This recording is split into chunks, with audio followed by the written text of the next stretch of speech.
জল পেতে ভিক্ষে চাইছি, আমার ছেলে সুস্থ করতে সাহায্য করুন, আমার ছেলেকে একটু দয়া করুন, আমার ছেলে যেমন সুস্থ হয় একটু দয়া করুন। যখন 1.5 বছর বয়স তখন থেকে আমার ছেলের এরকম হয়েছে, আমার ছেলে হাঁটতে পারেনি, আমার ছেলে হাঁটা চলা করতে পারেনি, পাগুলো শক্ত পাথরের মতো হয়ে যাচ্ছে, হাত পা ভেঙে যাচ্ছে। এটা কি জন্য হচ্ছে? রক্তের জন্য? হ্যাঁ, আর জীবাণুটা রক্ত আছে আর লিভারে আছে, ডাক্তার বলছে। বাবা কষ্ট হচ্ছে তোমার? হ্যাঁ, কি হচ্ছে বলো? হাতে চলা করতে পারছি না, আর হাতে পায়ে খুব ব্যথা। হাতে পায়ে ব্যথা, হাঁটাচলা করতে পারছো না? না। এরকম বলে দিদি আপনাকেও? হ্যাঁ বলে, ভগবান আমাকে কেন বাঁচিয়ে রেখেছে, আমাকে মেরে দিক, আমি হাঁটতে পারছি না, ভগবান আমাকে মেরে দাও।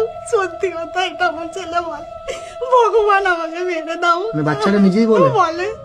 আর ও খুব ভালো রেজাল্ট করে, খুব ভালো পড়াশোনা করে, বাহ। সব পাস